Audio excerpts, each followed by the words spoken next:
Hello and welcome to the PrepWell podcast, the place to be if your child wants to attend a top-tier college, a military service academy, or they want to earn an ROTC or athletic scholarship.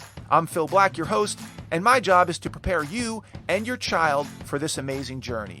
So sit back, buckle up, and prepare to out-prepare. Hello, friends, and welcome back to the PrepWell podcast. In today's episode, I want to talk about summer school.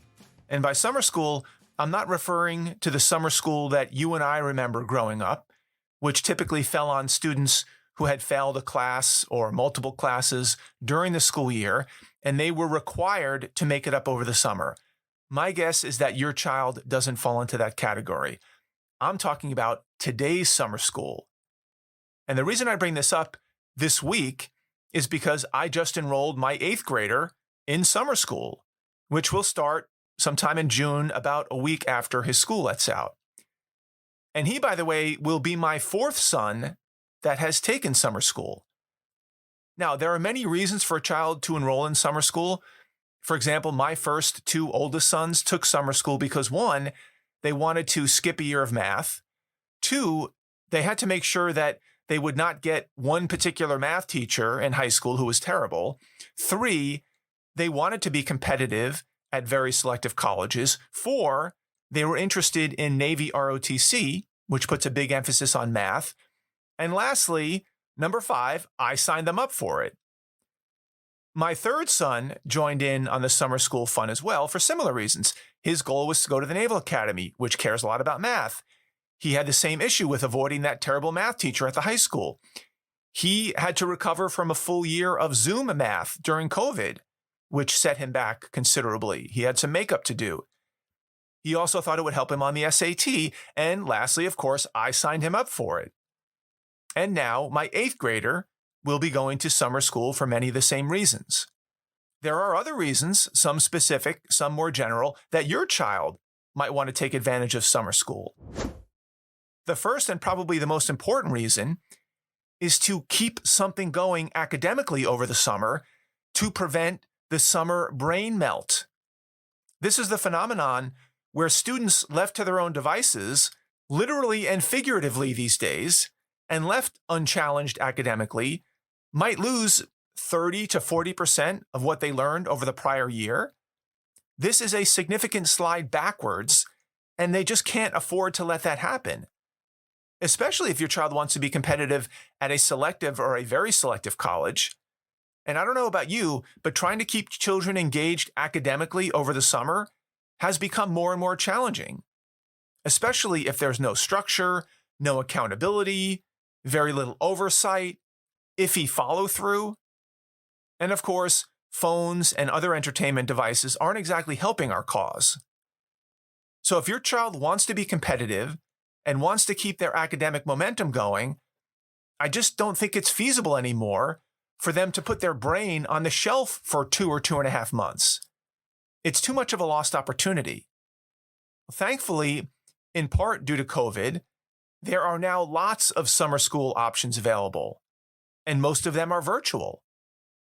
The government-mandated shutdowns forced many schools and programs and organizations to create 100% online learning programs that were not available 3 to 5 years ago.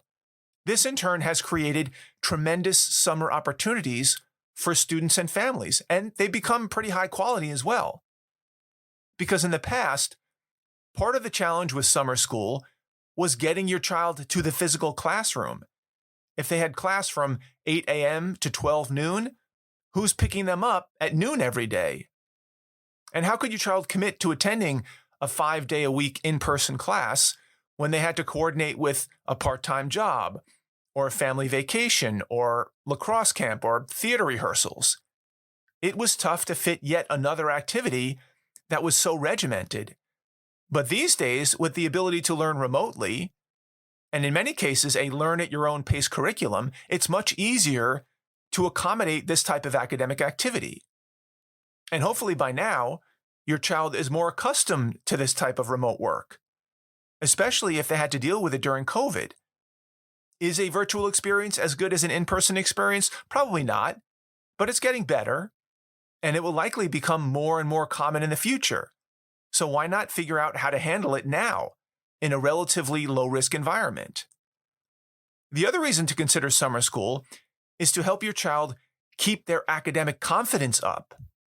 When a child takes 2 to 3 months off from school, essentially, they can often be overwhelmed when they re-enter school in the fall.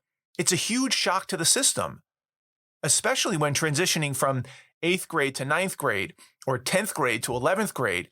You really want to enter school with a full head of steam. You don't want to have to play catch-up in the middle of the year. Getting into a hole is one of the worst things that can happen at the beginning of the year. By taking a summer school class or two, your child will feel more prepared and more confident going into that next calendar year. And this can make a huge difference. What about the cost? In my experience, many of these programs are free. The program that my boys have used for the last 4 years or so is 100% free. Now, this may not be the case where you live, but I recommend that you look into it. Ask other parents. Ask at the school. Ask the guidance counselor.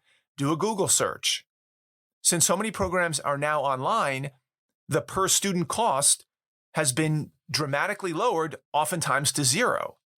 Now, you may be thinking, what class or what classes should my child consider taking over the summer? Well, it depends. I mentioned why my sons took math over the summer. For example, they wanted to get into more advanced math class sooner, as an insurance policy to get away from that bad 9th grade math teacher, to demonstrate their interest and aptitude in math to highly selective colleges and to the Navy, and because I thought it was a good idea and decided to enroll them. Your child might consider math as well if they want to go into engineering or math or any STEM-related field, if they love math and they're eager to learn more and get ahead, or if they're not so strong in math and they want to improve before next year.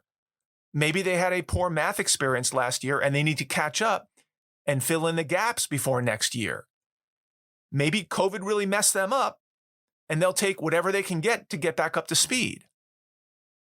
And other students may want to take a foreign language class over the summer, since speaking and reading in a foreign language is such a disposable skill that fades so quickly without practice.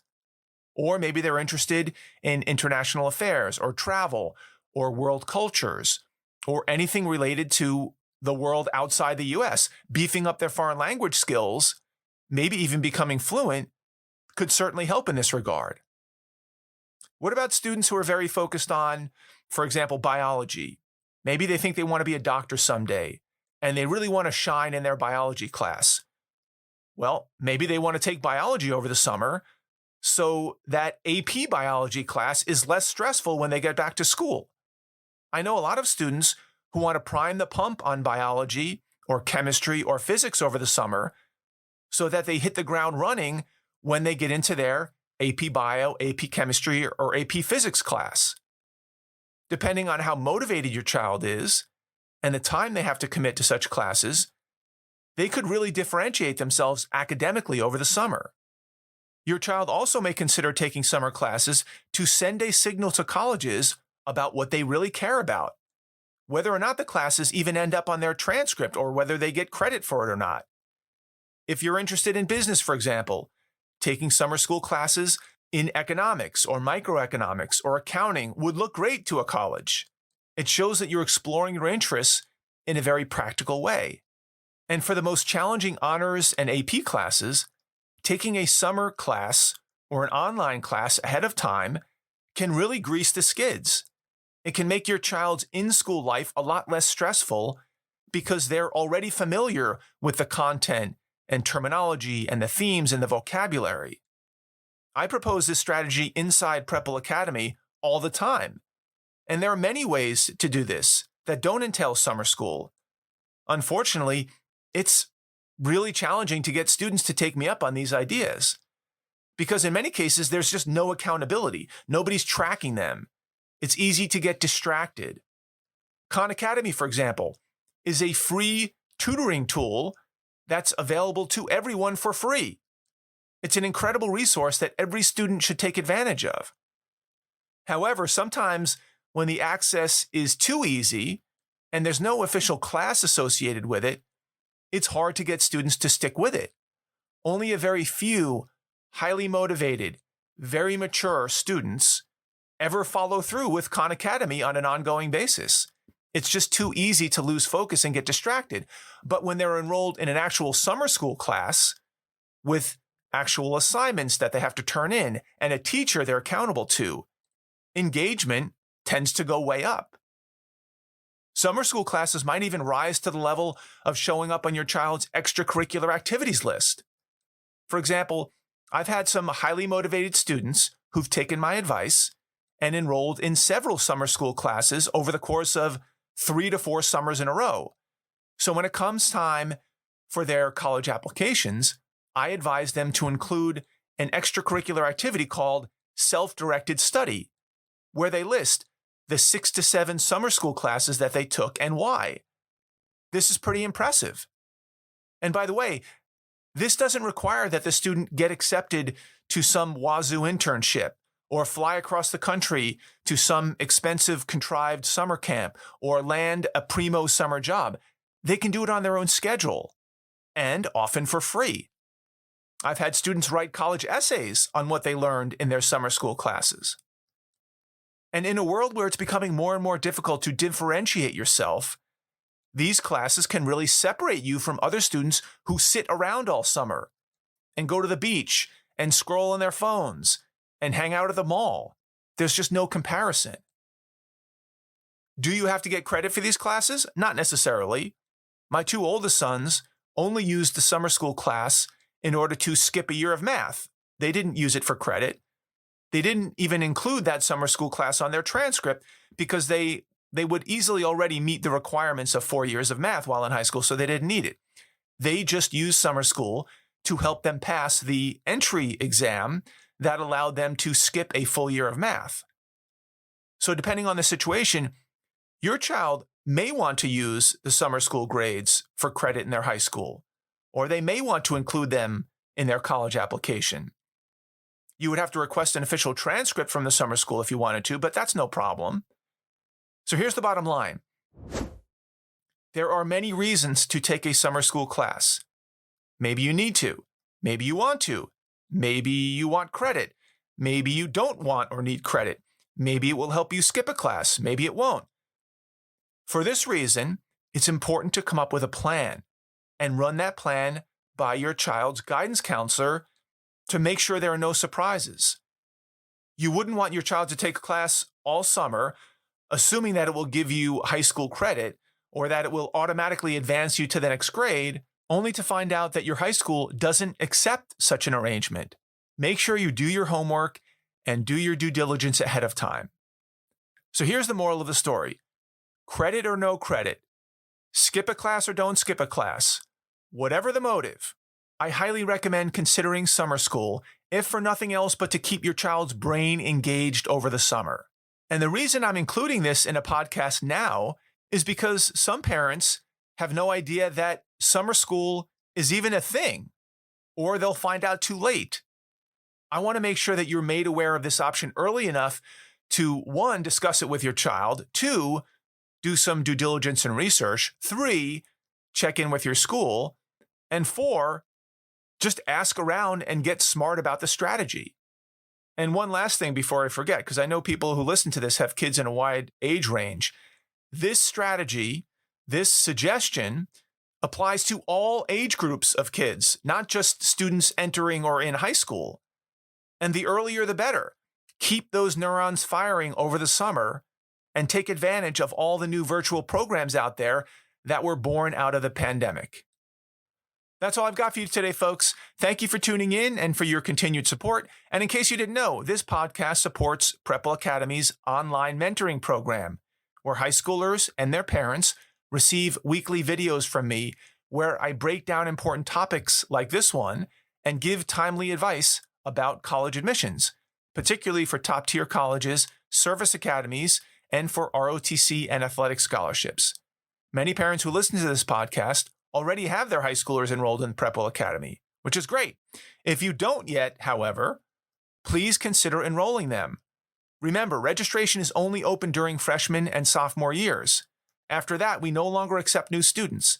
So if you have a freshman or a sophomore in high school, and you like what you're hearing in these podcasts, and you'd like to get more content like this, tailored specifically for your child, for their specific grade, and with their specific goals in mind, go to PrepWellAcademy.com and enroll today. And if you know a parent with a middle schooler or high schooler that might find this episode helpful, please share it with them. And also give us a rating. Word of mouth and positive ratings help our podcast reach a wider audience.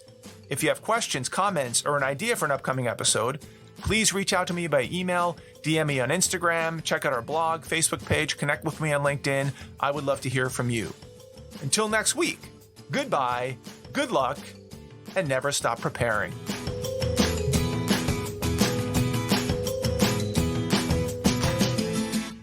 This podcast is brought to you by PrepWell Academy. PrepWell Academy is my one-of-a-kind online mentoring program that delivers to your 9th or 10th grader a short, highly relevant video from me every week, every Sunday, in fact, where I give them a heads up about what they should be thinking about to stay ahead of the game. To get these valuable lessons into your child's hands, please head over to PrepWellAcademy.com and enroll your child today.